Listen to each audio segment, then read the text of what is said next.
Hello everyone, I am Artemaeus. I am Tillie's significant other, her hubby, her husband.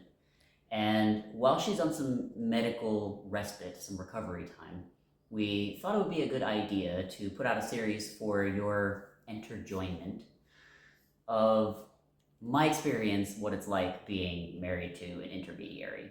An intermediary, in this case, being somebody who provides experiences, whether they be directly or tangentially, that are just strange or seemingly out of the ordinary to the average person. So anything from apportation or disappearance of items, time slips, Mandela effects, visitations from other beings, vivid dreams, clairvoyant or telepathic experiences.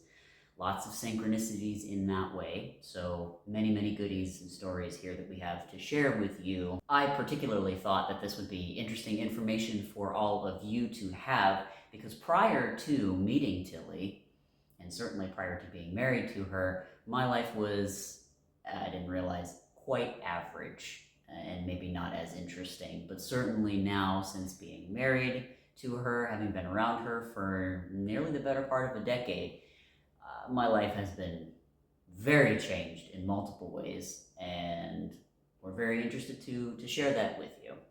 So, once upon a time, long ago, in a galaxy far away, we had exchanged some messages online, as the average person in the dating world today does.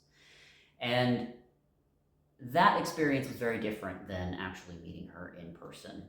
And I was super curmudgeonly when I met her. You can say it, I was a bit of a jerk. I showed up, I rolled up thinking, I've got a date, this is gonna be great. You know, you got at least past that first bit. Okay, she said yes, we're gonna have a fun time. And she comes bouncing out of her apartment so happy. And I don't know why that angered me so much. She was so happy, and that, just by comparison, I should have realized at that point, which I didn't, that I by comparison was a jerk. And so she comes out all happy and gets in the car and notices very quickly that I'm, all right, we're gonna go do this date thing. And she's trying to be very happy and positive, and I'm hardly saying much of anything.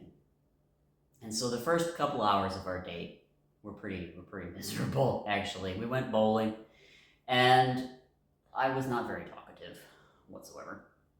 But it got much more interesting after, I guess somewhere within me, I decided, this is pretty lame. Why am I doing this? We're out here spending time together.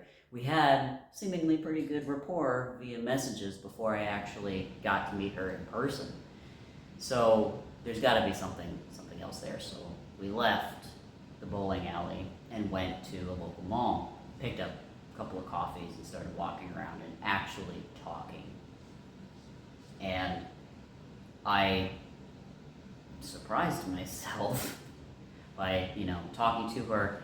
My goal at that point was to just, throw everything at her, which you never do, gentlemen. Ladies, don't throw all of your crazy at people when you first meet them. That's no. But I did, and in retrospect, bad decision. However, even with that, she handled all of that crazy with such diplomacy and grace. She didn't, run screaming out the door, call an Uber, and never see me again. We actually, from that point, had some pretty, constructive and intimate conversation. And that, for me, started to calm down, I guess, all of the defensive dismissiveness that I had going into it at that point. And by the very end of the evening, we actually got kicked out of the mall. We were in the mall when the mall closed, and the mall security didn't know that we were there, apparently, until long after the mall had closed. We were wandering around thinking, this is strange, there's nobody else in the mall. And eventually went to go open the door, and that's when we noticed, oh, it's locked, and we are locked in the mall. that mall security kicked us out, but that we were so engrossed in conversation up to that point that we didn't realize we had been locked in the mall. And upon going out to the car to take her home, there was disclosure. She disclosed some information to me about myself that nobody in the world knew but me, deep within the recesses of my mind, what I had assessed of myself up to that point, the way that I saw myself, on a soul level, whatever I had developed to that point, which wasn't much, but it was there. And she pulled that information out, and gave it back to me, told me that she knew these things on that sort of soul level, and that we had known each other, we had seen each other before. And I was so shook, you can say, as people say, I was shook, that for someone like me to have that information revealed was enough to get me to instantly trust her, which is something I had never done in my life. And so my attitude changed real quick. That evening went from, curmudgeonly dismissive to essentially very open-minded and eager to learn more. That I knew from that point that I was dealing with someone that was, at minimum, probably the most important person in my life, and very, very different from anybody I had ever known to that point. In the subsequent days that we then spent a lot more time together, I remember we had been, I forget exactly where we were sitting, but she mentioned that there was an individual, there was an entity named Chief, who called itself Chief, that was giving her information about me, about my family, and how to proceed with this connection moving forward, giving a little bit of insight into what this might be like, and how we could move forward. And when she mentioned, Chief, who is this? She asked me, who is this Chief that's talking to me, that says he's connected to your family? And we don't have, to my knowledge, any, if very, very, very tiny amounts of Native American actual heritage within my family. And so I thought for a moment, and I realized pretty quickly that there had been a portrait that was gifted to my family, I don't know how exactly, of what appeared to be a Native American male of authoritative significance, wearing a headdress of feathers and sitting for portraiture. And this portrait had been prominently displayed in the family's house for a long time. And I assumed immediately that it must have been this individual. And she proceeded then to tell me that this person was connected to the family and was here to help. And because she had not been to this residence, because she had never seen this portrait, and neither had I talked about it, this came pretty early on in our getting to know each other in relationship, it was another piece of validation that I believe from the other side coming through to help break down some of my anxieties about trust, or dismissing anything that might be told to me at this point, in order to build motivation for progress. Up to this point, I had studied a fair amount of things about cold reading, or different types of research that people can do on other people to gather enough information to at least simulate that they are coming up with information psychically or telepathically, or any of those paranormal measures. And at least as far as I could see, even today, there was no way for her to have had access to any of that information if it wasn't for some form of paranormal activity, whether that be actual telepathy, remote reading, extrasensory perception, plugging into the universal stream of consciousness, or the quantum, or something, some kind of access to that information that she could have known any of that. So for me, that was further validation.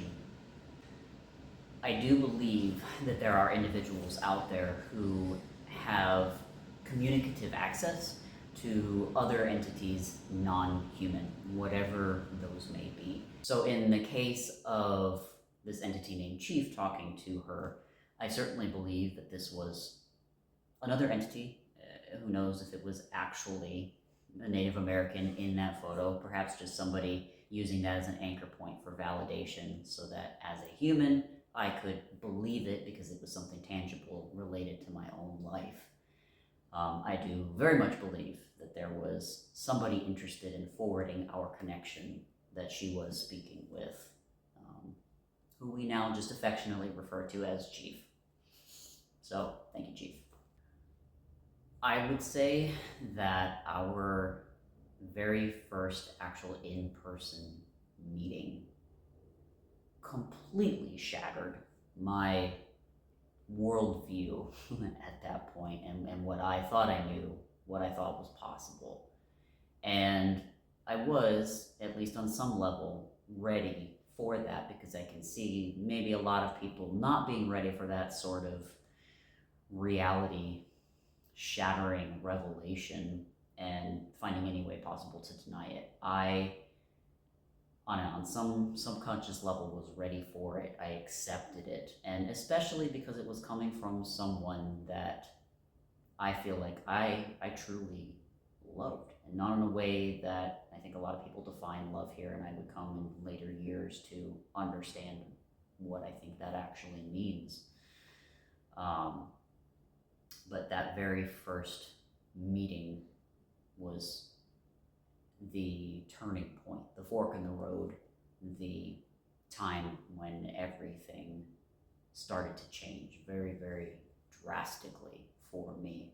And in my opinion, looking back on it, was the singularity, the, event horizon, the, the moment when perhaps I jumped realities. I jumped to being a different person, or starting to become a different person.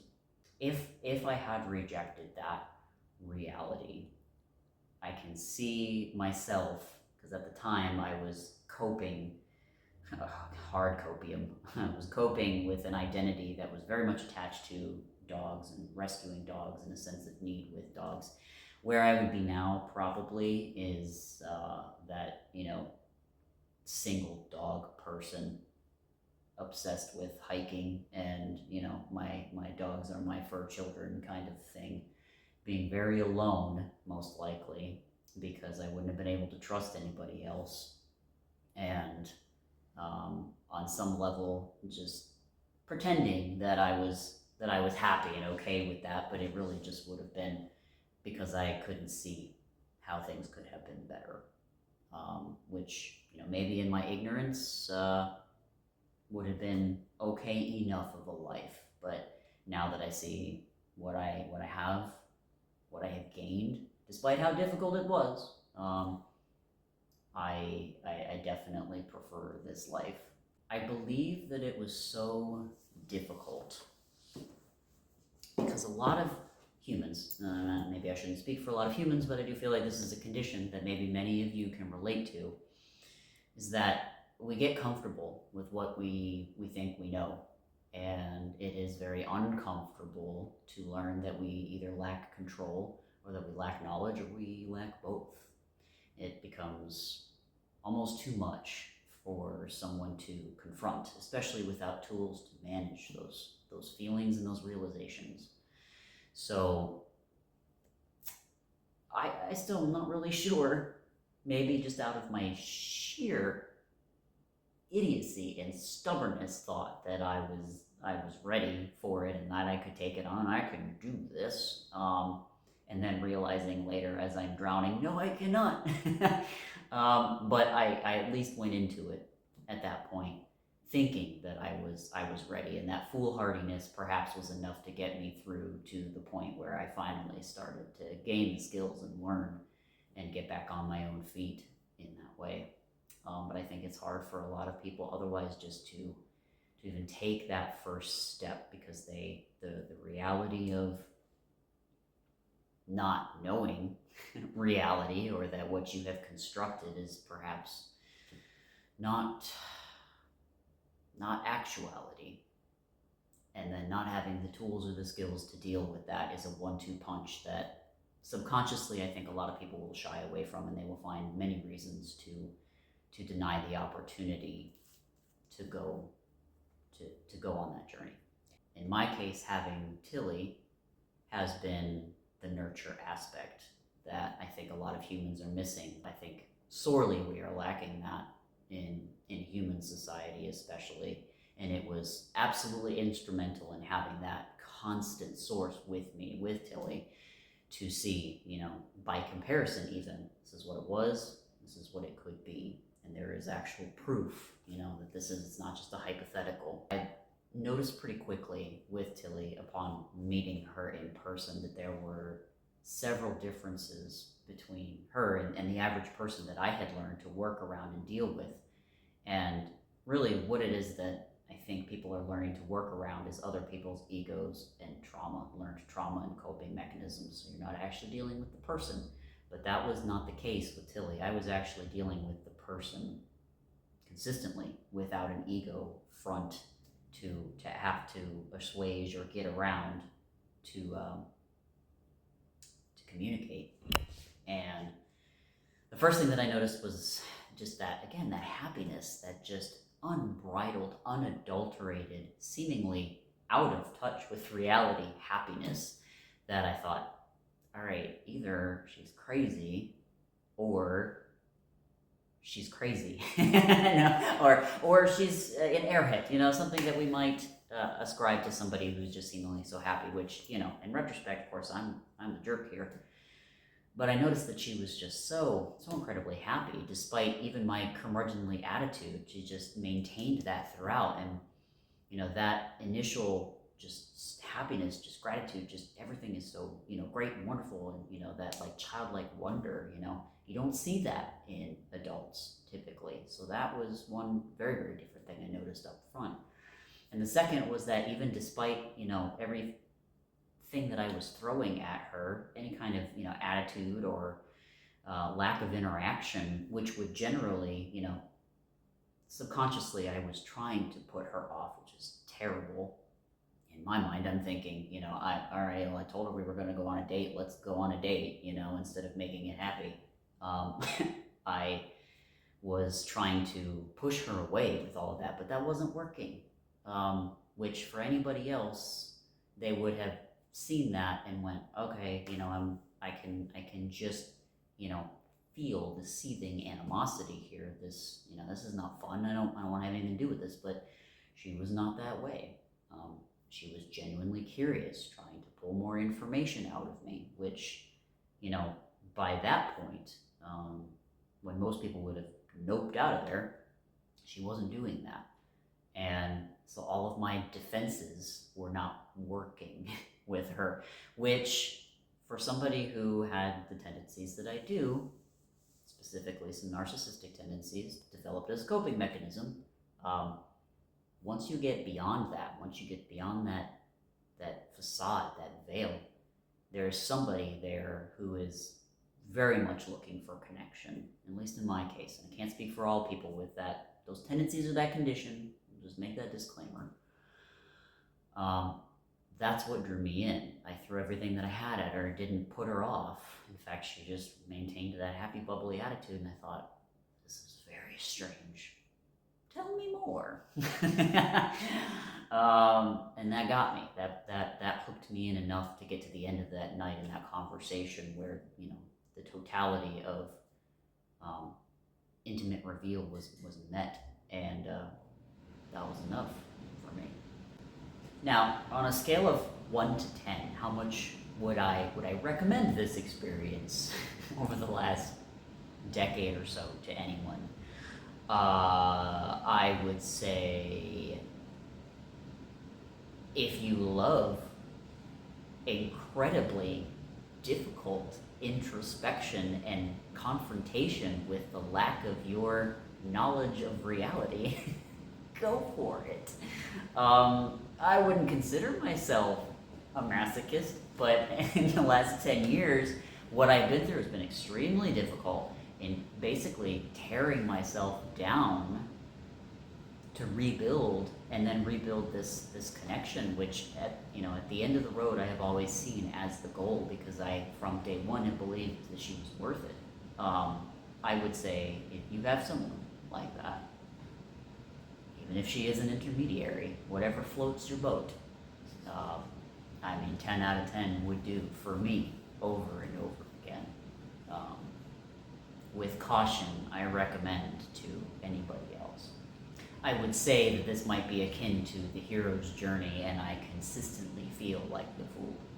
Other details that I have noticed that are very, very different about Tillie than other people that I have interacted with in regular close quarters is that there are things that have happened around her while I'm with her that do not compare to anything else that I've experienced with anyone. So everything from timely electrical disturbances, visitations from other beings, time slips, Mandela Effects, apportation. In the coming episodes, we will be discussing more about those. So I'd love some new friends on my weird walk home, especially my fellow humans. Please join me in these upcoming episodes. Thank you very much for tuning in. We appreciate you being here. And please follow up on our subsequent episodes in this series.